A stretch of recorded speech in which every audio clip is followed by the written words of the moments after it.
Hello, my name is Susan Acland-Hood, and I'm the Chief Executive of Her Majesty's Courts and Tribunals Service, which means that I run the courts and tribunals in England and Wales, and some tribunals in Scotland and Northern Ireland. I'm going to talk a little bit about some of the work we're doing to try to reform the way the courts run.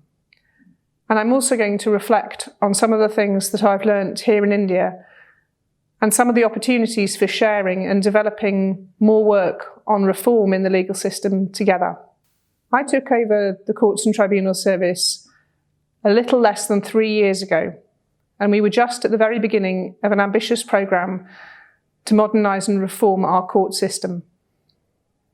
The starting point is to try to make the system work better for the citizen user of the court, the person who comes with their problem.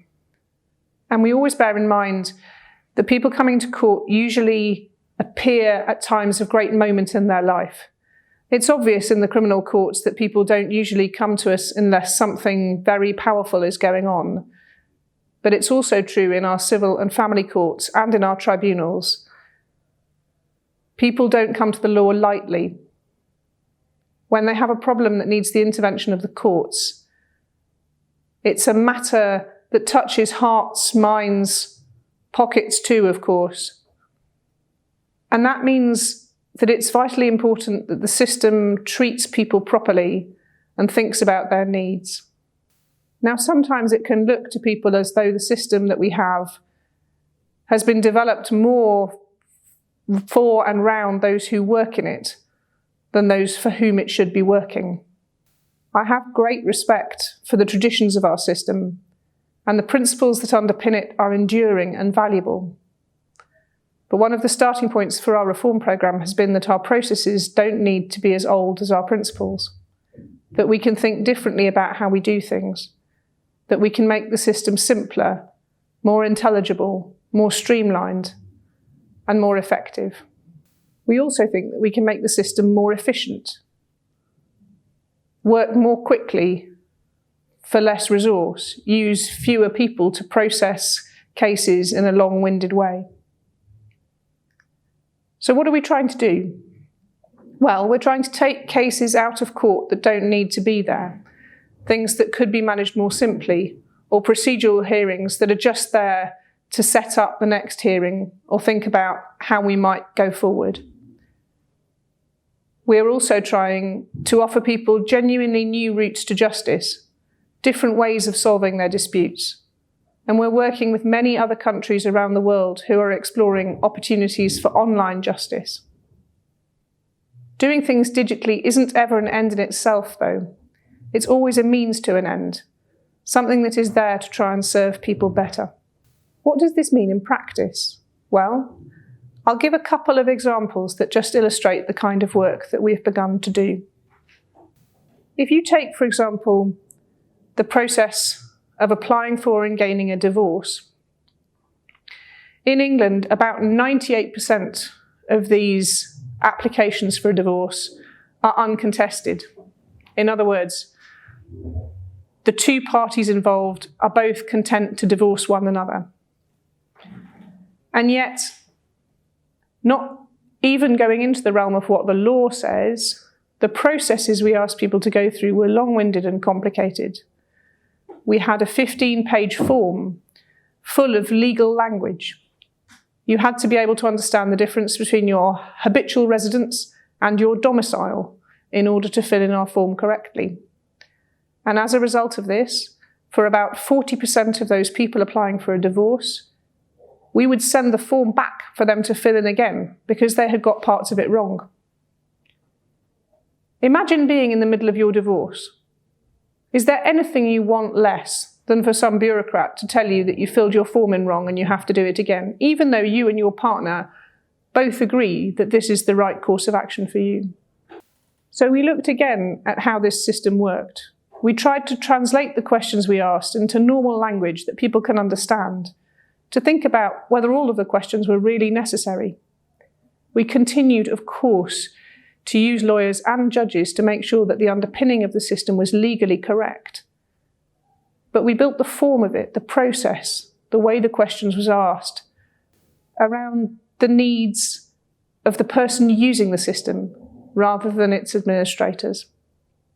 And the result of that has been, by changing that system and also by making it available online so that people can fill in the form in a way that gives them guidance as they go through it, that we've been able to reduce the error rate from that 40% I mentioned to less than 1%. This might also all sound very dull and technocratic, talking about form filling, but that makes a real difference to people's lives when they're in the middle of something difficult. And it's a really good example of somewhere where we can make the system both more efficient and much better for the people it serves. It was not good for anybody that we were having to process those 40% of forms more than once. It cost us money, and it cost the people involved trouble. It's just a very small example of the kind of thing we're doing. We're trying to introduce reforms across the civil system, the family system, the criminal system, and all of our tribunals that allow people to start processes online using much simpler forms, simpler language, and then go through easy-to-follow processes. To take a second example, we now have a system which allows people to start a civil money claim. This is a claim where they say that someone else has done something wrong and owes them some money as a result, online. This is available for any claim up to £10,000, and we've now had somewhere over 70,000 claims through the new system. Again, it's set up to be as straightforward as possible. It allows the claimant to say what they think has happened using a simple timeline and a short form that breaks down the amount of money that they're owed. This is then sent automatically to the defendant if they know the defendant's email address, or mailed if they only know the postal address. In most cases, we are finding that email works well. We're also seeing that the rate of defence of claim from defendants is higher with this new system than it used to be when we tried to do the process on paper, and that the process is much faster. People can admit the claim and pay immediately without the intervention of any court official or bureaucrat. That means that when we first introduced this system, just before Easter last year, somebody made a claim one afternoon at 2:02 and was paid in full by the defendant at 4:01. Under the old system, that application would have been in the bottom of a postbox. So we can see that taking the simple matters and allowing them to be dealt with straightforwardly has real benefits. It means people can get resolution quickly. But it's also got the potential to free up other parts of the system to deal with more complicated cases. We emphatically don't believe that these straightforward, almost bureaucrat-free processes are suitable for every single case. There are many things that will still need to come to court for a formal oral hearing. But if we can take out of court those things that don't need to be there and give people simpler ways to resolve simple problems, then we can direct the resources of the court more effectively at those problems that most need them. And that is better, again, for everybody involved in the system. I'm not going to enumerate in detail every part of the reform programme we have, although as part of this video I will make sure that there are details available of where you can look at updates on the progress that we've been making. But I want to make a couple of more general points about how we might think about court and legal services and about some of the opportunities for collaboration around the world, including between the UK and India. We've recently been visiting India to look at work that has been going on to use digital systems and processes to make the courts more transparent. We've been incredibly impressed to see what has been done to make case information available to anyone at the click of a button. That exceeds anything that we've done so far in that sphere of case information and transparency, and it's something we want to learn from. But I also think that some of the things that we've been doing around process change, around moving simple matters out of court, and around thinking differently about how our processes are structured, might be something on which we could collaborate in a way that addresses some of the known challenges in the Indian courts, particularly around the number of cases that are pending and the long waits that can sometimes be seen for cases to be heard. I am not coming as someone who thinks I have all the answers, and there are many in the British legal establishment who would say that we could do better in the UK ourselves at making sure that cases come to court in good time. But I do think that addressing some of these common challenges together brings great opportunities for all of us. I want to speak a little more about some of the parts of our reform programme that are about looking differently about how our processes work, not just about digitising. I spoke a moment ago about our reformed civil system that allows online claims and defences. We are now just launching the next phase of that work, which is a pilot that starts to invite more small claims to go for mediation. We have a telephone mediation service which is quite successful for those claims that come to it at the moment, with about 70% settling. Now, of course, that high success rate is partly driven by the fact that it's an opt-in system. Only those people who think that mediation might help them choose it. But we've been using behavioural insights work and thoughts about how people behave differently when confronted by different defaults to test a different way of doing things. And from this month, in some pilot courts, we're saying that for any matter that is under £300 in value, so our very smallest claims, instead of asking people if they would like mediation, we will tell them that the next step in the process is to go for mediation. We'll still give them a chance to opt out if they really don't think it's for them.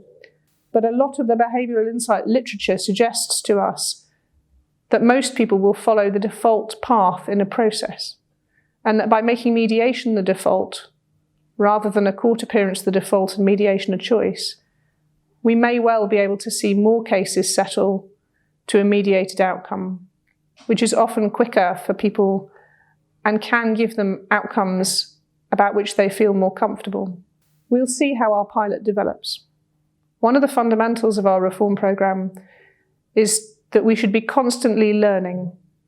We have a principle that is about testing and trying new ideas, evaluating them, and being ready to admit quickly if they haven't worked. So it may be that by the time you watch this video, we've tested this and decided to take a different route. Or it may be that we've tested it, found it works well, and expanded it across our system. You'll have to be the judge of that, depending on when you're watching. But the important principle from my point of view is that we're ready to change, to learn, to improve, and to listen, and always to try to put the citizen user at the heart of what we're doing, the person for whom the court is there. For me, that is the most fundamental part of our reform programme. It has sometimes led to challenge. I have sometimes reflected that it is hard to get the voice of the user in the court system. I used to work in education policy. If you are the parent of a child in the school, there's a part of you that self-identifies as a parent, that relates to the school as a parent, that demands things sometimes from the school as a parent. If you're a regular traveller on the same train route to work, there's a part of your brain that thinks of yourself as a commuter on that route, that will criticise and comment to the people running it if the train doesn't run on time. But so very many people come to court only once and at difficult times in their lives. They may only identify themselves as a user of the court briefly and fleetingly, and they may struggle to say something sensible about how the process worked as opposed to what happened in their particular case.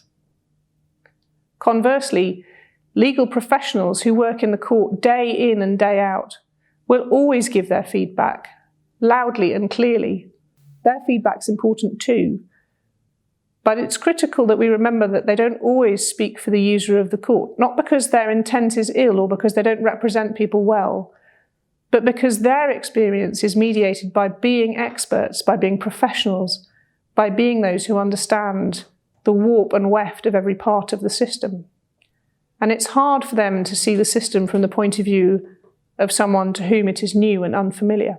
So one of our challenges in prosecuting reform has been to keep that voice of the user at the heart of what we do, to listen respectfully and appropriately to the professionals in the system without falling into the trap of designing the whole thing around the producer rather than the user, and to do that while recognising that as with any programme of change, there will be people who will have concerns about it, who will worry about unintended consequences, possible shifts that might attack those enduring principles I talked about earlier that we know we need to retain, rather than just ameliorate and improve the processes that we all know could be better.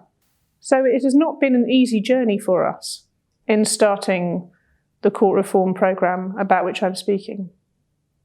And I would certainly say to anybody engaged in a similar endeavour that you shouldn't expect the road to be smooth.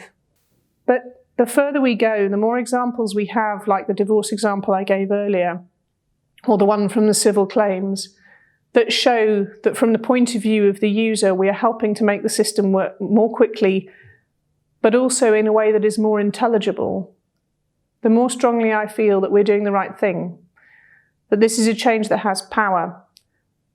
We often talk in the UK about access to justice, and our reforms are designed to help people access the justice system, whether they're represented or not, whether they understand it or not before they start, whether they feel before they begin that it might be too difficult or too complicated.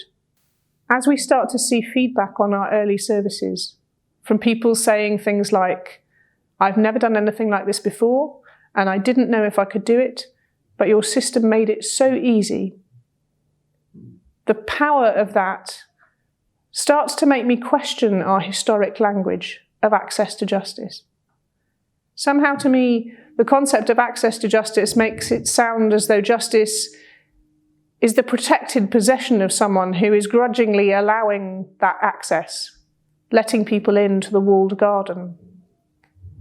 I think rather we should start to think and talk about empowerment, about people being given the keys to the kingdom, because fundamentally the justice system should be there to protect the weak against the strong, to level the playing field, to make sure that the people who might otherwise find the system unnavigable, too complicated, are not only not put off, but are given the strong message that it is for them that the system exists. Don't misunderstand me. I'm not talking about a system in which the outcome of the case is affected by the views of the user. The outcome of the case must always be a matter for impartial judicial decision-making.